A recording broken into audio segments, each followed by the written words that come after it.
Hello दोस्तों, आप सभी का स्वागत है आपके अपने इस यूट्यूब चैनल चैंपियन भारतवर्ष पे। दोस्तों, आज की इस वीडियो में हम लोग क्लास 10th के मैथमेटिक्स चैप्टर नंबर 1 जिसका नाम है वास्तविक संख्या, इंग्लिश में रियल नंबर के इंट्रोडक्शन पढ़ेंगे। सबसे पहले कुछ संख्या के बारे में जानेंगे, उसके बाद हम लोग चैप्टर की तरफ बढ़ लेंगे।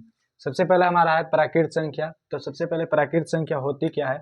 प्राकृत संख्या दोस्तों एक से शुरू होकर अनंत तक चली जाती है। जितनी भी गिनती होता है एक से, वो सब हमारे प्राकृत संख्या के अंदर में आता है। जैसे 1 2 3 ये डैश डैश करके अनंत तक हमारा प्राकृत संख्या होता है। अब दूसरा है पूर्ण संख्या। पूर्ण संख्या एक जीरो आ जाता है, प्राकृत संख्या के समूह में सिर्फ एक जीरो शामिल हो जाता है तो हमारा पूर्ण संख्या बन जाता है। जैसे 0 1 2 ये भी डैश डैश अनंत तक संख्याएं होती है पूर्ण संख्या। उसके बाद है हमारा अभाज्य संख्या। वैसी संख्या जिसका अभाज्य गुणनखंड 2 हो, जैसे कि वो एक से कटे और एक जो संख्या हो वो स्वयं से कटे, तो उसका अभाज्य गुणनखंड 2 हो जाएगा, जिसकी वजह से वो अभाज्य संख्या कहलाएगी। जैसे होता है हमारा एग्जाम्पल में 2 3 5 7 9 नहीं हो सकता है, क्योंकि इसका अभाज्य गुणनखंड एक से कटेगा ही, 3 से कटेगा, उसके बाद 9 से कटेगा, तो इसका अभाज्य गुणनखंड हमारे पास 3 प्राप्त हो जा रहा है, जिसकी वजह से ये हमारा अभाज्य संख्या नहीं है, ये हमारा भाज्य संख्या और विषम संख्या है। तो यहाँ पे 11 हो जाएगा। ऐसे ही ये भी अनंत तक होता है, जिसका गुणनखंड 2 ही होता है, वही हमारा अभाज्य संख्या के अंदर में आता है। उसके बाद हमारा है भाज्य संख्या। वैसी संख्या जिसका अभाज्य गुणनखंड 2 से अधिक निकले। जैसे हम 9 लिखे थे यहाँ पे, तो 9 का अभाज्य गुणनखंड एक था, एक 3 था और एक 9 था, तो ये हमारा भाज्य संख्या के अंदर में आएगा। इसके बाद ये विषम संख्या भी हमारा है, विषम संख्या, ठीक है। तो ये हमारा भाज्य संख्या शुरू होता है 4, उसके बाद है 6, उसके बाद है 9, ये भी अनंत तक हमारा चला जाता है, भाज्य संख्या भी।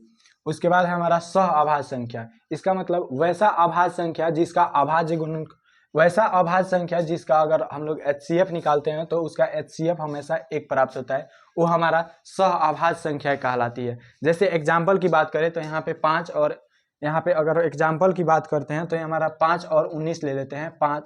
5 और 19, तो यह हमारा सह अभाज्य संख्या है। जैसे 5 और 19 का अगर HCF आप निकालेंगे तो इसका HCF हमेशा 1 आएगा। जैसे अगर 5 से 19 में भागा देते हैं तो 5 या 15 और हमारा शेष 4 आएगा। फिर अगर 4 से हम 5 में भागा देते हैं तो 4 कम यहाँ पे 4 हो जाएगा, यहाँ पे शेषफल में 1 आएगा। तो फिर 1 से भागा देंगे 4 में, तो देखिए यहाँ पे 4 मत में कटेगा तो 4 4 कट जाएगा यहाँ पे। तो हमारा जो HCF, इसका HCF आया वो हमारा 1 आया। जब भी सह अभाज्य संख्याएं रहेंगी तो उसका HCF हमेशा 1 आएगा। आज दोनों अभाज्य संख्याएं ही रहेंगी।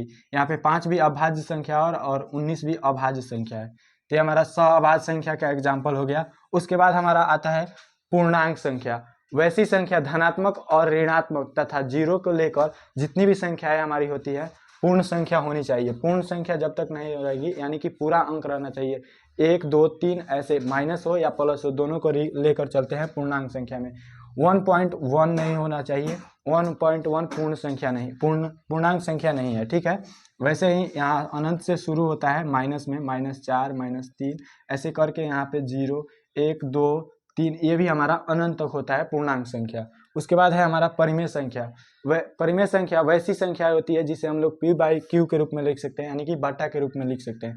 P/Q के रूप में लिख सकते हैं, वो हमारी पूर्ण परिमेय संख्या कहलाती है। Q = not zero.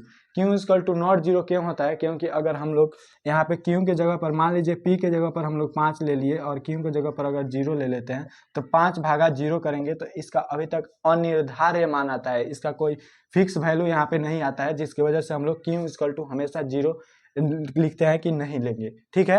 ये हमारी परिमेय संख्या होती है। परिमेय संख्या यहाँ पे 1 हो गया, 2 हो गया, 3 हो गया, 3/5 हो गया, ऐसी ही बहुत सारी परिमेय संख्या भी होती है। उसके बाद हमारा है अपरिमेय संख्या। वैसी संख्या जिसे P/Q के रूप में नहीं लिख सकते हैं, या वैसी संख्या जो परिमेय नहीं है वो हमारी अपरिमेय के अंदर आती है।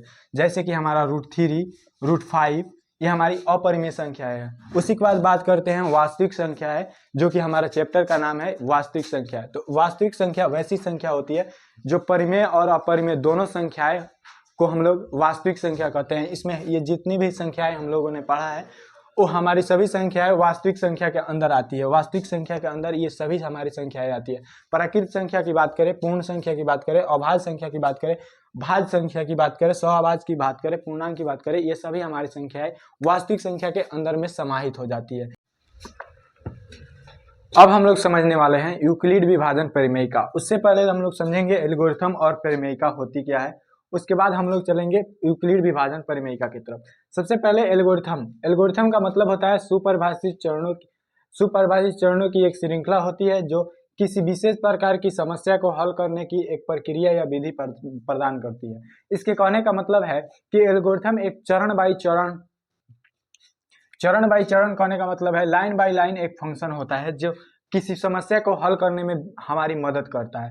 जैसे मान लीजिए अगर हम लोग भात बनाते हैं तो सबसे पहले गर्म पानी करते हैं, गर्म पानी, उसके बाद हम लोग चावल डालते हैं, उसके बाद हमारा जो लास्ट में भात बन के तैयार होता है, ठीक है। उसी प्रकार से ये चरण बाई चरण हो गया। जैसे पहले हमने गर्म किया पानी, उसके बाद चावल डाला, तब हमारा लास्ट जो भात बनकर तैयार हो गया, तो ये हमारा लास्ट प्रोडक्ट क्या निकला, भात निकला। तो ये हमारा एल्गोरिथम है, चरण बाई चरण चलता है। लेकिन वही बात करें परिमेयिका की, तो परिमेयिका कहती है, परिमेयिका एक सिद्ध किया हुआ कथन होता है और इसे अन्य कथन को सिद्ध करने में प्रयोग किया जाता है।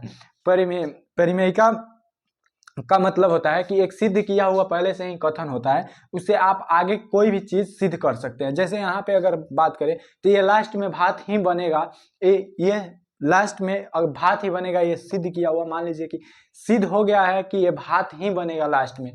तो यहाँ से अगर हम चाहें तो ये जो पहले गर्म पानी किए चावल डाले, तो ये हमारा एल्गोरिथम के अंदर आएगा। ये समझने के लिए है, ऐसा नहीं है कि पानी गर्म किए, चावल डाले और भात बना तो ये हमारा एल्गोरिथम हो गया, ऐसा कुछ नहीं है। ये सिर्फ समझने के व्यू से है कि अगर हम लोग बात करते हैं एल्गोरिथम की, तो एल्गोरिथम हमारा चरण बाई चरण होता है। लेकिन वहीं बात करें परिमेयिका की, तो परिमेयिका एक सिद्ध किया हुआ पैटर्न होता है जिसका यूज करके हम आगे कोई भी प्रॉब्लम को सॉल्व करते हैं।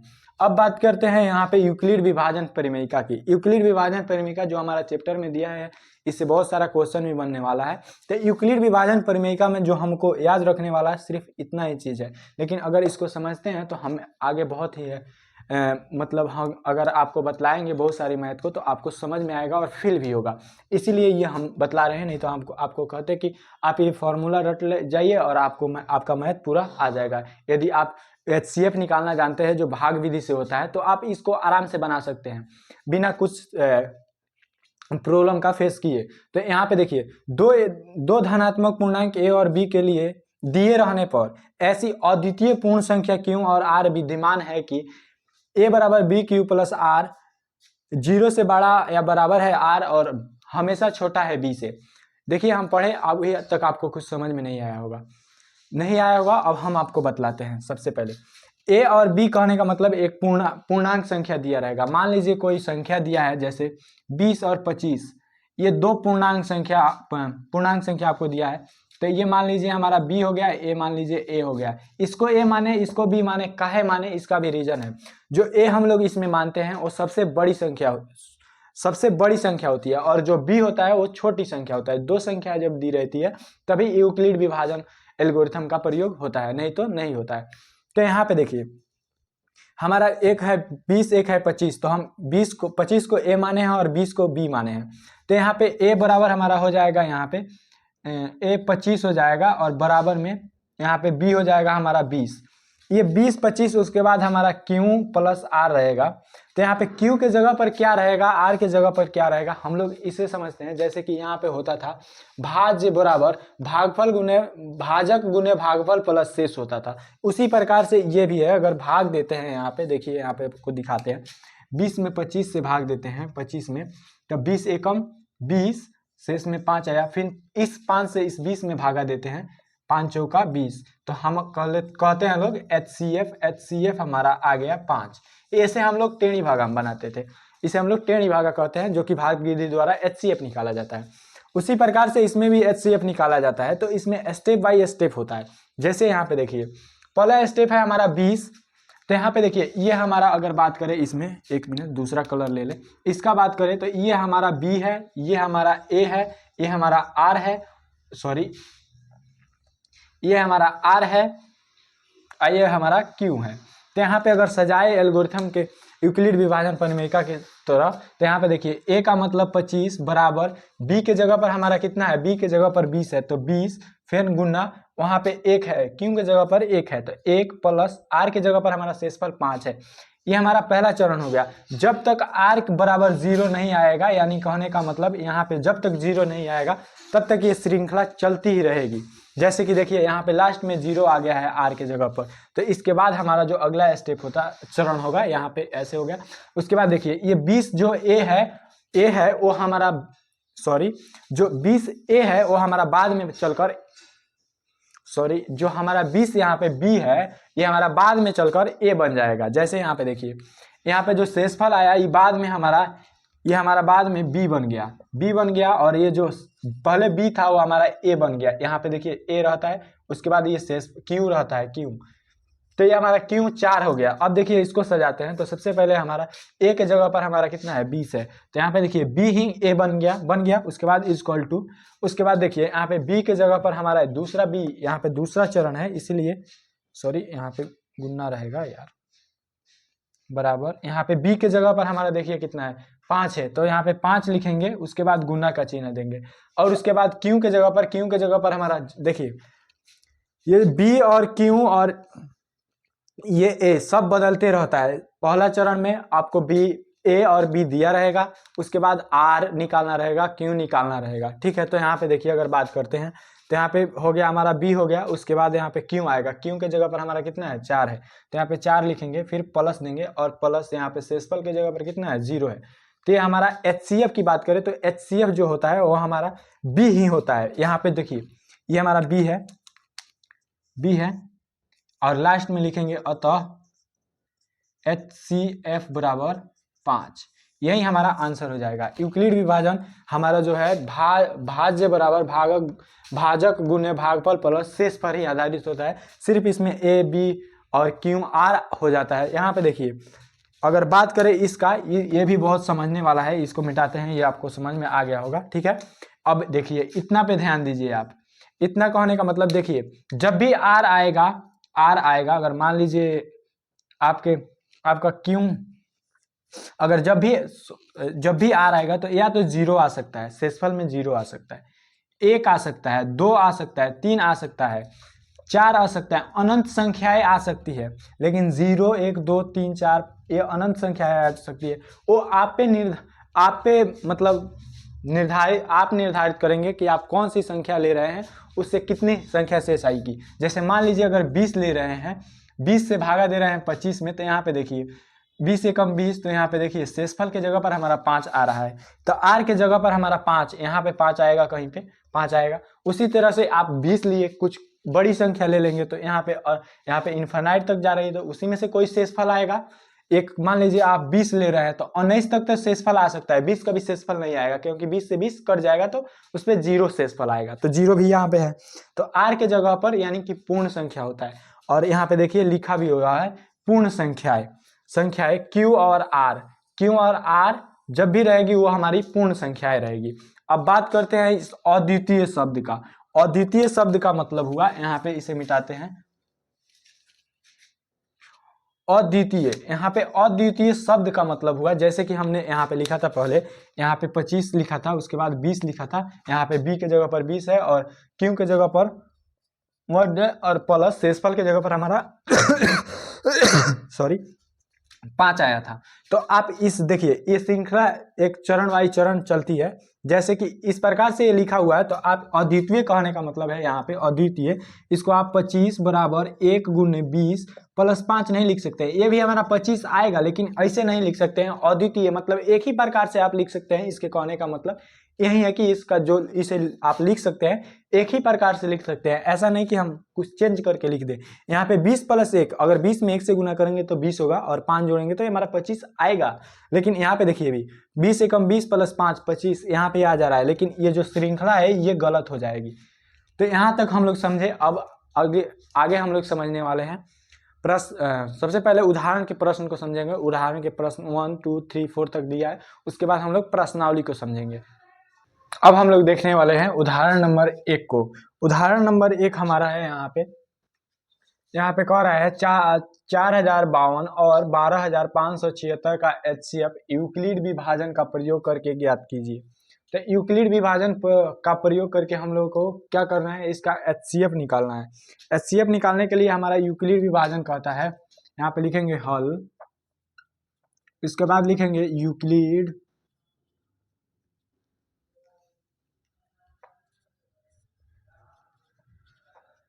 विभाजन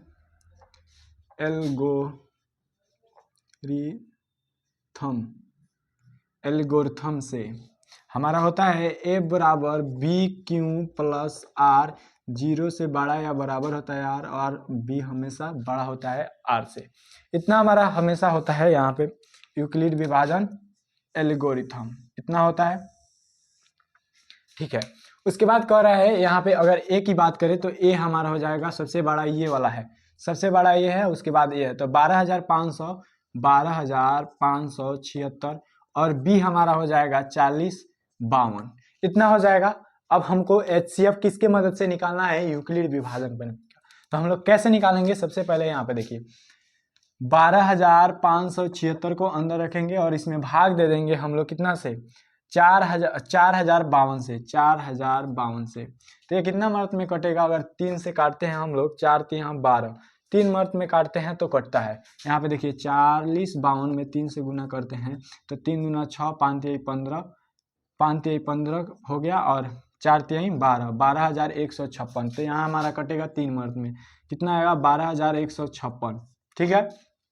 6 6 0, यहाँ पे 7 में से 5 गया 2, यहाँ पे 4 हो जाएगा, और यहाँ पे 0 0 हो जाएगा, तो यहाँ पे नहीं लिखेंगे 420। अब देखिए यहाँ पे यूक्लिड विभाजन में सजाते हैं, हमारा होता है A = BQ प्लस R, ठीक है, इतना होता है। तो यहाँ पे A के जगह पर हमारा आ जाएगा, A के जगह पर हमारा कितना है, सॉरी ये A नहीं है, A के जगह पर है 12,576, 12,576 बराबर देंगे उसके बाद B के जगह पर है 4052, और Q के जगह पर यहाँ पे Q है, Q जो भागफल आता है वो हमारा Q है, और यहाँ पे देखिए Q हमारा 3 प्लस R की जगह पर कितना है, शेषफल 420, 420 हो गया। ये हमारा पहला चरण समाप्त हुआ। अब दूसरा चरण शुरू होता है यहाँ से, और दूसरा चरण यहाँ से शुरू होता है, इसको बाहर रखेंगे और 4052 को अंदर ले जाएंगे, 4052 यहाँ पे अंदर आएगा। अब भागा देंगे कितना मर्त में, 10 मर्त में देंगे तो अगर 4200 हो जाता है यहाँ पे। अगर हम वहीं 9 मर्त में करेंगे, यानी कि 42 में 9 से गुना करेंगे, 9 दूना 18, 18 1, 9 चौका 36, 1 37, यहाँ पे 0 1 आ जाएगा, तो हमारा आएगा 3780। तो यहाँ पे लिखेंगे 3780, ठीक है। कितना मर्त में, 9 मर्त में, यहाँ 9 लिखेंगे। तो यहाँ पे देखिए घटाते हैं, 12 में से सॉरी 2 यहाँ पे आ जाएगा, उसके बाद 14, 15 में से 8 गया 7, और 9 में से 2 7 गया 2, यहाँ पे 1 1 0, यानी कि 272 आएगा। तो हमारा दूसरा चरण देखिए, ये हमारा B बन गया, B, और ये हमारा A बन गया, ये हमारा Q बन गया, A भी हमारा Q था वहाँ पे, और यहाँ पे देखिए RA हमारा बन गया। तो देखिए A के जगह पर हमारा 4052 बराबर हमारा B के जगह पर कितना है, 420 गुना 9 मर्त में कटा है, Q के जगह पर 9 प्लस R के जगह पर यहाँ पे 272 आने वाला है, 272 यहाँ पे लिखेंगे 272। इसके बाद दूसरा चरण हमारा कंप्लीट हो गया। अब तीसरा चरण देखते हैं, 272 को बाहर रखेंगे और 420 को अंदर ले जाएंगे, 420, तो 2 दूना 4, यानी कि 500 से ऊपर चला जा रहा है, इसके वजह से एक मर्त में करेंगे तो यहाँ पे आएगा 272, यानी कि 272। 10 में से 2 गया 8, और 11 में से 7 गया 4, और 1 148 आएगा। अब देखिए ये हमारा बन गया B, ये हमारा Q, और ये हमारा A, और ये हमारा R। तो अब देखिए तीसरा चरण पे चलते हैं। तीसरा चरण हमारा है B के जगह, A के जगह पर है 420, उसके बाद हमारा B के जगह पर है 272, तो 272 गुने कितना मर्त में, एक मर्त में 1, यानी Q की जगह पर 1 है, और R की बात करें तो 148। ये हमारा तीसरा चरण कंप्लीट होता है। अब चलिए दूसरा, यहाँ पे 148 था शेषफल के जगह पर, B के जगह पर है हमारा 272, तो ये हमारा चला जाएगा, A बन जाएगा। यहाँ पे अब भाग देंगे तो 148 को बाहर रखेंगे और 272 को अंदर ले जाएंगे, तो 148 को बाहर रखेंगे, 272 को अंदर ले गए, तो ये भी हमारा एक मर्त में कटेगा, तो हमारा आएगा 1 4 8, ठीक है। तो 12 में से 8 गया 4, और 7 6 में से 4 गया 2, और 1 124 आएगा। तो फिर यहाँ पे लिखेंगे चौथा चरण। यहाँ पे ए के जगह पर है हमारा 272 यानी कि 272 और बी के जगह पर हमारा है 148 148 गुने एक मर्त में यानी एक क्यू के जगह पर 1 है प्लस शेषफल के जगह पर 124 यानी कि 124।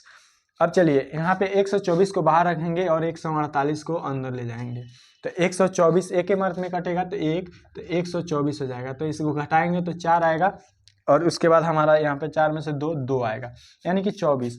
अब बात करते हैं चौथा 1 2 3 4 पांचवा चरण की बात करते हैं तो 124 हमारा बी बनेगा और 148 ए 148 ए हो गया 124 बी हो गया गुणा करेंगे और क्यू के जगह पर हमारा 1 है यहाँ पे तो 1 प्लस उसके बाद शेषफल के जगह पर हमारा 24 आया है यहाँ पे 24। अब देखिए हमारा पांचवा चरण कंप्लीट होता है उसके बाद है हमारा छठा चरण। अब 24 में 124 से भाग देंगे तो 24 में अगर 4 मर्त में हो जाएगा 25 25 125।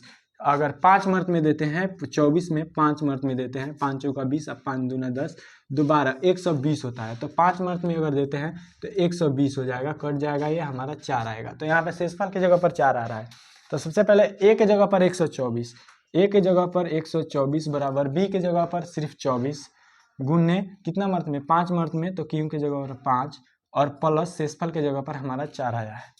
अब देखिए ये 4 है 4 को बाहर रखेंगे और यहाँ पे 24 है 24 को अंदर रखेंगे तो 6 मर्त में कटेगा 24 0 0 आ जाएगा यहाँ पे 0 0 आ जाएगा। तो 6 मर्त में देखिए ए के जगह पर हमारा 24 हो गया तो ए के जगह पर हमारा सातवां चरण है 24 उसके बाद बी के जगह पर 4 है गुने क्यू के जगह पर 6 आ गया प्लस आर के जगह पर हमारा 0 आ गया तो 0 नहीं लिखेंगे तभी चलेगा लिख दे रहे हैं। उसके बाद देखिए अब HCF की बात लास्ट में करेंगे यहाँ पे अब लिखेंगे ये तो हमारा रफ हो गया यहाँ पे लिखेंगे अतः HCF बराबर यहाँ पे B ही HCF हमारा बन जाता है। यहाँ पे देखिए यहाँ पे 4 था B ही हमारा HCF बन जाता है। जैसे टेढ़ी भागा में हम लोग भाग विधि से अगर HCF निकालते हैं तो यहाँ पे देखिए 4 है यहाँ पे भी 4 वाला यानी कि B ही ऑप्शन होता है जो सही होता है HCF के लिए। तो यहाँ पे HCF हमारा हो जाएगा 4। इस प्रकार से यूक्लिड विभाजन एल्गोरिथम का प्रयोग करके हम लोग HCF निकालते हैं।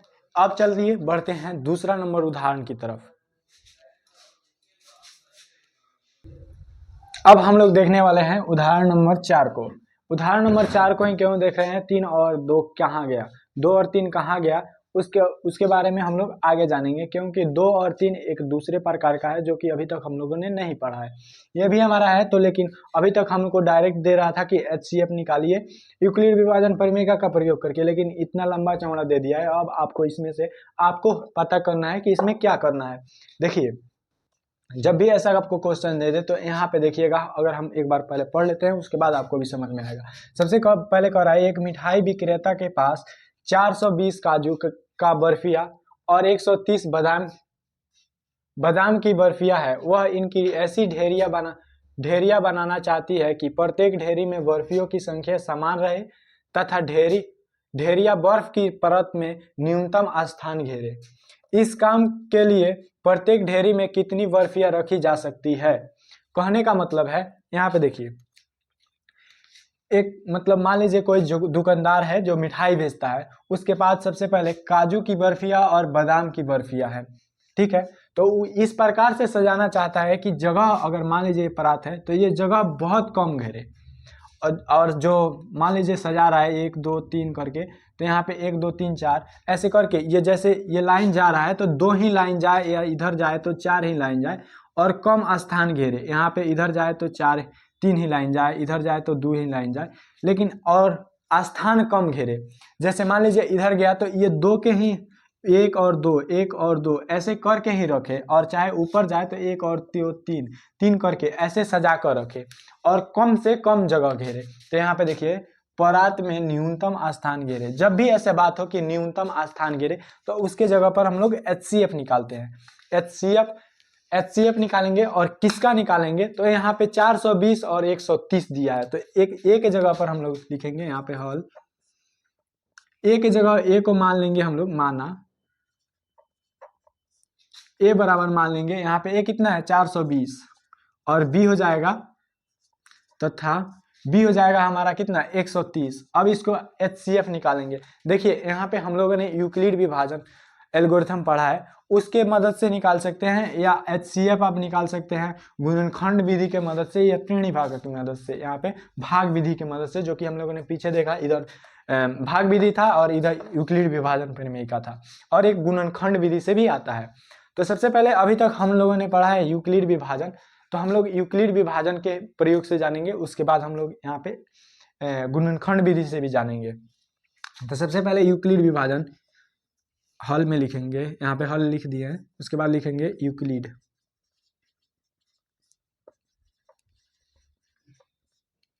विभाजन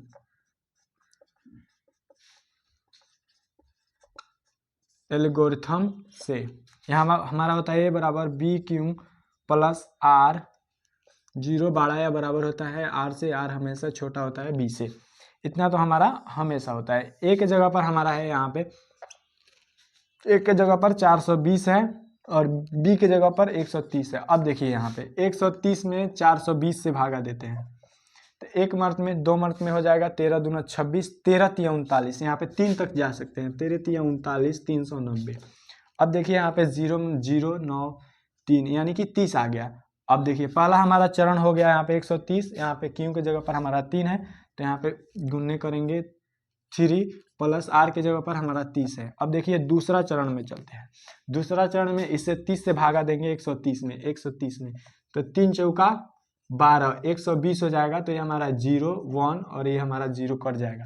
तो ये दूसरा चरण में देखिए ये हमारा B है, हमारा Q है, हमारा A है और R है। तो यहाँ पे देखिए A के जगह पर 130 बराबर B के जगह पर 30 है, गुने 4, 4 Q है हमारा, प्लस 10 शेष आया है। अब देखिए तीसरा चरण करते हैं, 1 2 तीसरा चरण, 10 से भागा देंगे 30 में, तो 10 तिहाई 30 और ये हमारा 0 शेष आया। तब देखिए यहाँ पे 10 तिहाई 30 का मतलब यहाँ पे देखिए क्यों A के जगह पर हमारा 30 है, 30 बराबर B के जगह पर हमारा है 10, 10 गुने क्यों के जगह पर 3 है, 3 प्लस हमारा 0 आया है। तो अब लिखेंगे अतः, यहाँ पे हमसे क्या पूछ रहा है, बर्फी की परत में न्यूनतम स्थान घेरे। तो यहाँ पे लिखेंगे क्या, परत में न्यूनतम स्थान, यहाँ पे हम लोग लिख सकते हैं क्या, अतः परत में परात में कम से कम 10 बर्फिया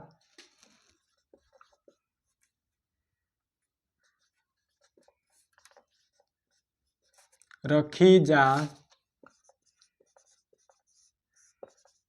सकती है। ये हमारा मेथड नंबर 1 हो गया। यहाँ पे लिखा नहीं है कि यूक्लिड विभाजन परिमेय का प्रयोग करके बनाइए, इसीलिए हम लोग दूसरा मेथड भी अपना सकते हैं। यहाँ पे दूसरा मेथड हमारा क्या है, गुणनखंड विधि से। सबसे पहले 420 और यहाँ पे है 130 का गुणनखंड करेंगे, तो यहाँ पे देखिए 2 2 एकम 2 210, 2 में अगर भाग देते हैं 1 0, 105 दूना 210, 5 1 6, 3 तिहाई 9, 3 5 15, 35 तिहाई 105 होता है। उसके बाद 5 सत्ते और 7 एकम, ठीक है। उसके बाद 130 का मतलब यहाँ पे 2 से करेंगे तो यहाँ पे 6 दूना 12, 65 दूना 130, 5 यहाँ पे 5 आएगा, यहाँ पे 13 आएगा, 13 5 65, यहाँ पे 13 एकम 13। अब देखिए यहाँ पे 420 का गुणनखंड कितना है, 2 गुने 3 गुने 5 गुने 7, और 2 कितना है, 1 2 2 2 2 के पावर 2 हो गया। उसके बाद इसे अलग भी लिख सकते हैं।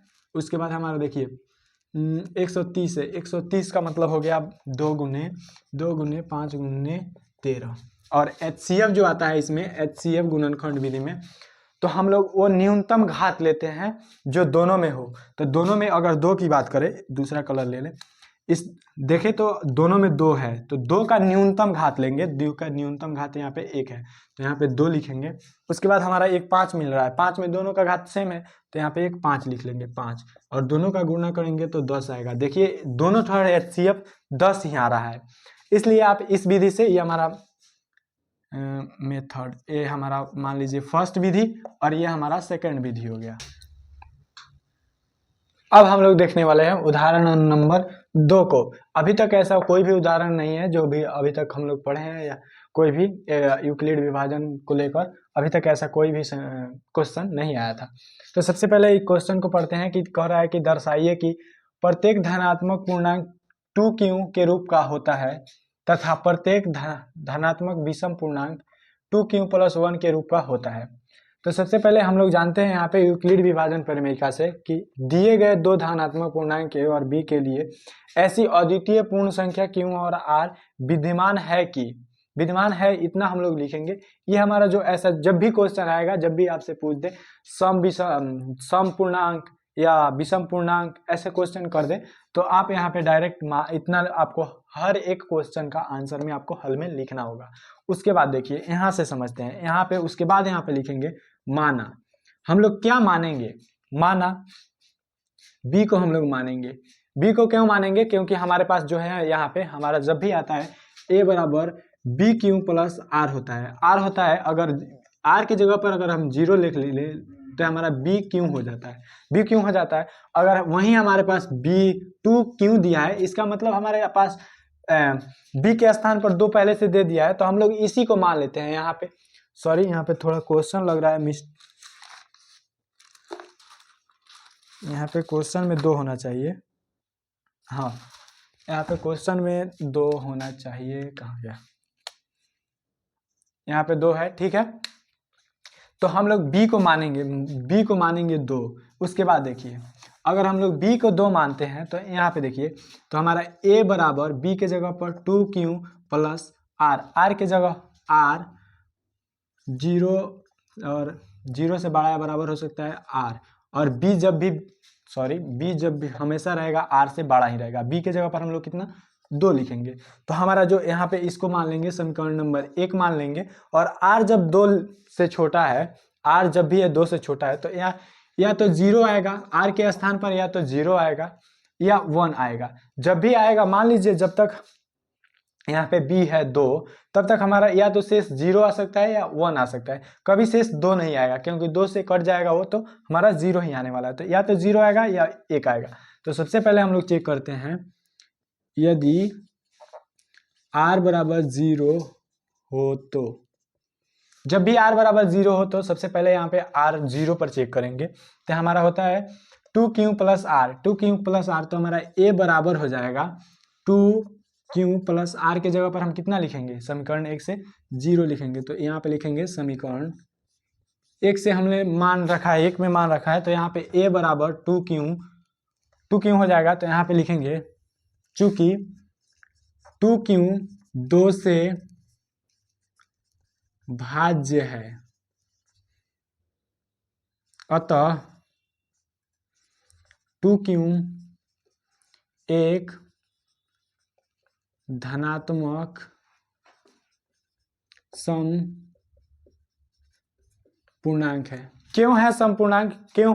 भाज्य है। अगर मान लीजिए 2q लिख रहे हैं और 2 से भाग दे रहे हैं, तो हमारा 2 से 2 कैंसिल हो जाएगा। क्यों एक पूर्णांक है, यहाँ पे देखिए क्या लिखा है, क्यों एक पूर्णांक है। अगर मान लीजिए पूर्णांक के जगह पर, जब हमसे बात कर रहे हैं यहाँ पे धनात्मक के लिए, तो यहाँ पे अगर 1 रखते हैं, 2 रखते हैं, 3 रखते हैं, जब भी रखेंगे और 2 से गुना करेंगे तो हमारा सम ही आएगा। मान लीजिए 2 × 3 कर दीजिए, यहाँ पे देखिए अभाज्य संख्या रखे तो 3 दूना 6, जब भी आ रहा है तो सम ही आ रहा है। तो यहाँ पे जब 2 से 2 इसका गुणज है 2 से 2 कैंसिल हो गया, तो हमारा क्यों पूर्णांक बच रहा है, जो कि 2 से अगर विभाज्य नहीं होता है, यहाँ पे 2 के जगह पर दूसरा कोई 3 आ जाता, तो ये हमारा विभाज्य नहीं होता, तो ये हमारा सम पूर्णांक नहीं होता।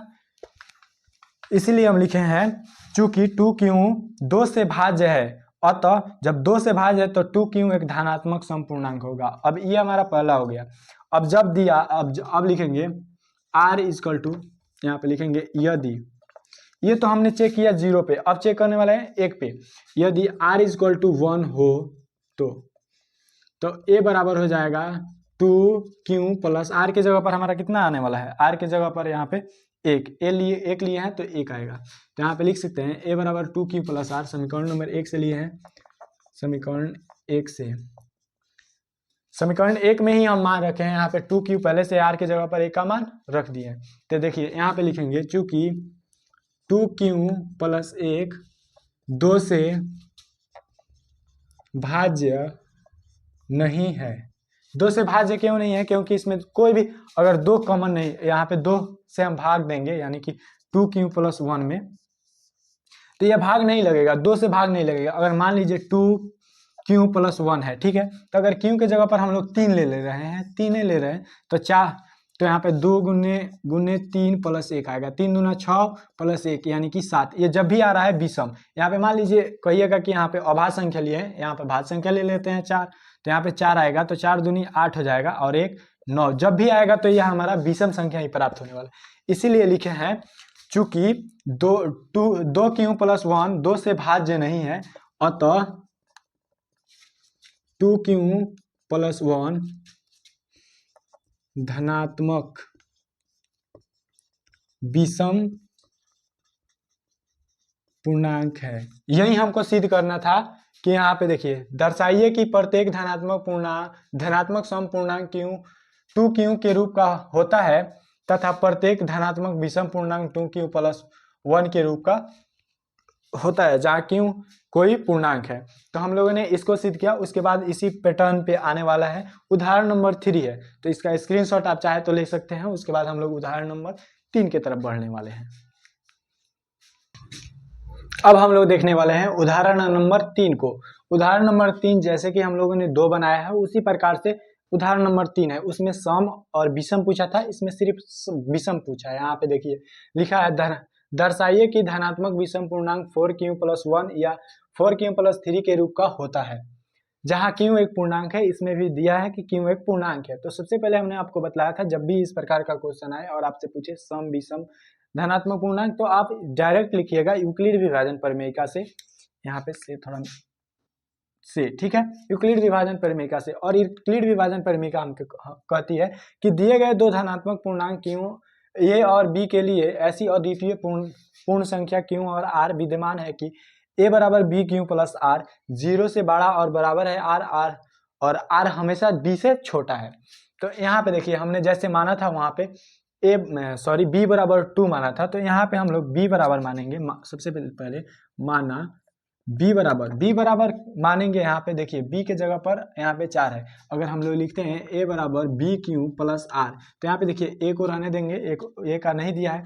b के जगह पर 4 है प्लस q है प्लस r की जगह पर हमारा 1 दे दिया है। उससे क्या फर्क पड़ता है? सबसे पहले हमारे पास जो भी q के गुणन में दिया रहा है, गुणन जब भी दिया रहेगा q के गुणन में, तो हम लोग उसी को मानेंगे। तो यहाँ पे हम लोग 4 को मान लेंगे b, तो यहाँ पे 4b हो जाएगा। तो अब लिखेंगे यहाँ पे लिखेंगे a बराबर हमारा हो जाएगा 4b, b के जगह पर 4 लिखेंगे, b के जगह पर 4 लिख दिया, और q हमारा है तो q प्लस r के जगह पर हमारा r रहने देंगे। समीकरण नंबर 1 हो गया। और 0 और बड़ा या बराबर है r से, और b के जगह पर हम लोग कितना लिखेंगे? यहाँ पे b है तो 4 लिख देंगे।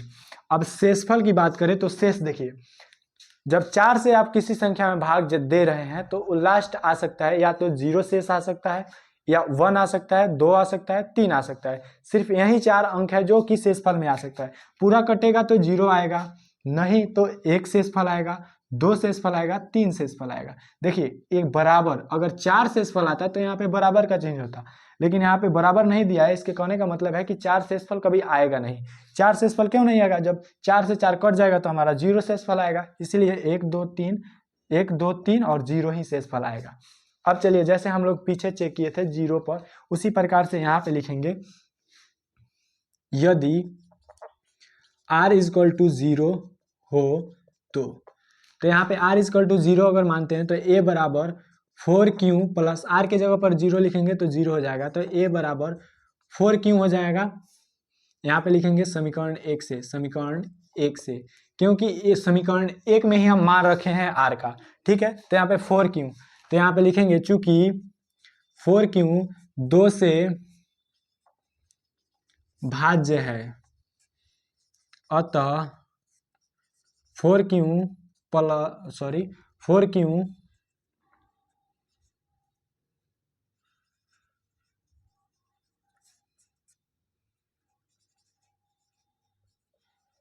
धनात्मक सम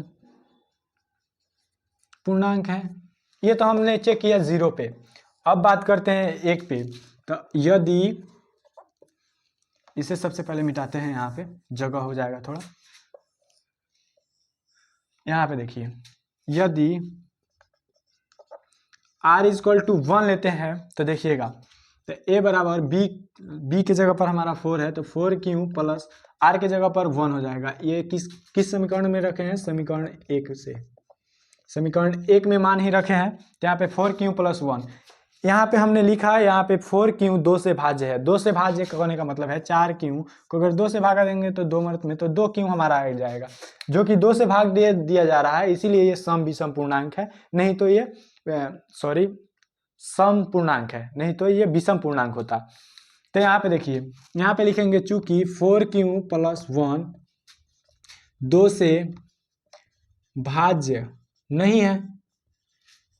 यहाँ पे 2 से भाज्य नहीं है, हमने आपको पीछे भी बतलाया है 2 से भाज्य क्यों नहीं है, कि अगर 4q प्लस 1 लिखते हैं, तो अगर q के जगह पर हम 1 2 3 कुछ भी रखते हैं, ये पूर्णांक ही है, तो अगर हम लोग 2 1 रखते हैं तो 4 एकम 4 प्लस 1 5, जो कि ये भी हमारा विषम संख्या है या अभाज्य संख्या है।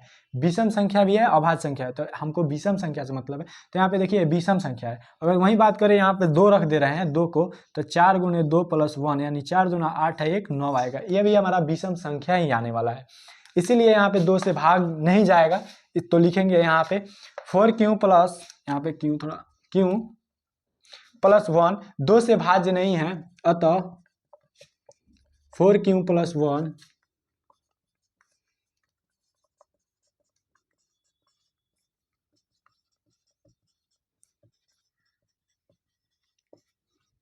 धनात्मक विषम पूर्णांक है। अभी तक एक सिद्ध हुआ है, यहाँ पे धनात्मक विषम पूर्णांक पूछ रहा है, तो ये हमारा 4q प्लस 1 धनात्मक विषम पूर्णांक है। ये हमारा पहला स्टेप, यानी कि पहला हमने सिद्ध किया। उसके बाद है यदि r इक्वल टू 2 हो, तो r इक्वल टू 2 कहने का मतलब a बराबर 4q प्लस 2। तो यहाँ पे देखिए समीकरण 1 में मान रखे हैं, समीकरण 1 से।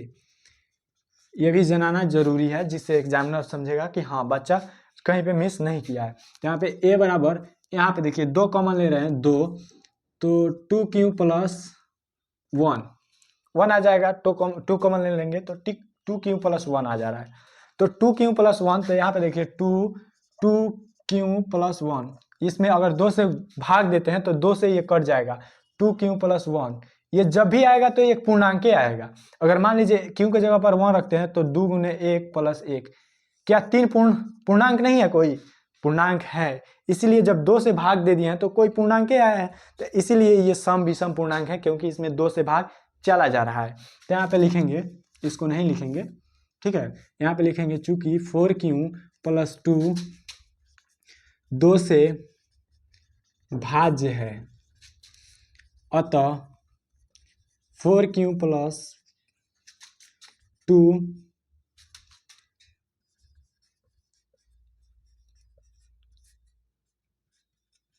धनात्मक सम पूर्णांक है। इतना हम लोग जान गए। एक यहाँ पे 0 पर चेक किए, 1 पर चेक किए और 2 पर चेक किए। यहाँ पे थोड़ा 0 पर चेक किया है, यहाँ पे 1 पे और यहाँ पे 2 पे चेक किए हैं। तो यहाँ पे देखिए विषम पूर्णांक सिद्ध किए हैं पहला। इसको आप स्क्रीनशॉट ले लीजिए, क्योंकि हम आगे बतलाने वाले हैं, तो इसे मिटाएंगे तभी आगे हम बतलाएंगे, या इधर यहाँ पे बतला दे रहे हैं। यहाँ पे लिखेंगे, यहाँ पे 0 हो गया, 1 हो गया, 2 हो गया, अब जो है 3 है। तो यहाँ पे लिखेंगे यदि r इक्वल टू 3 हो। r इक्वल टू 3 का मतलब a बराबर 4q प्लस r के जगह पर कितना होना चाहिए? r के जगह पर 3 होना चाहिए। तो यहाँ पे देखिए समीकरण 1 से, ये भी समीकरण 1 में, 1 से समीकरण 1 में ना मान रखे हैं, तो 1 हो गया। उसके बाद देखिए यहाँ पे लिखेंगे चूंकि 4q प्लस 3 2 से भाज्य नहीं है। क्यों नहीं है? हमने आपको थोड़ा देर पहले बतलाया है, क्योंकि क्यों के जगह पर अगर 1 2 1 रख रहे हैं, 2 रख रहे हैं, 3 रख रहे हैं, जब भी रख रहे हैं तो आपको विषम संख्या ही प्राप्त हो रहा है। मान लीजिए 2 रखे तो 4 दूना 8 3 11 विषम संख्या है। यहाँ पे 4 रखे तो 4 चौका 16, 3 16, 3 16 और 3 हो गया आपका 19, जो कि विषम संख्या है, इसलिए लिखेंगे अतः 4 क्यू प्लस 3 धनात्मक विषम पूर्णांक है। ये भी हमारा सिद्ध हो गया कि 4 क्यू प्लस 3 एक धनात्मक विषम पूर्णांक है। तो उम्मीद करते हैं ये वीडियो आपको पसंद आई है। यदि पसंद आई है तो वीडियो को लाइक कर दीजिए और चैनल पे पहली बार आए तो चैनल को सब्सक्राइब कर लीजिए, बेल नोटिफिकेशन को ऑल पे प्रेस कर लीजिए ताकि आने वाली हमारी सभी वीडियो आपके पास पहुंचती रहे। अगली वीडियो में हम लोग प्रश्नावली 1.1 को स्टार्ट करने वाले हैं, जिसमें 5 प्रश्न हैं और एक ही क्लास में पूरा प्रयास करेंगे कि फिनिश कर दिया जाए उसको भी।